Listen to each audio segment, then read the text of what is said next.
Hi! In front of me is Xiaomi 12 Lite, and today I would like to show you how you can change theme of this device.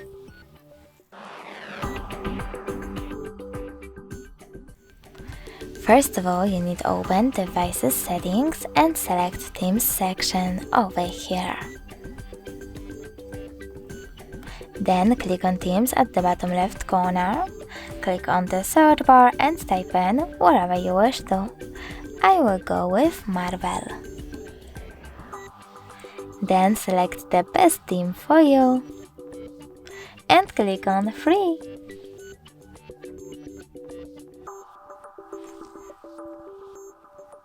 Now you need to click on Apply and wait.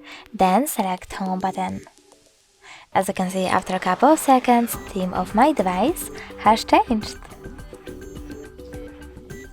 If you wish to go back to the default one, you need to access the same theme settings, but this time click on Profile at the bottom right corner and click on Themes.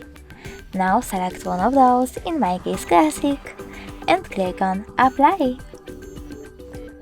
Thanks so much for watching. If you enjoyed this video, smash that like button, comment and subscribe.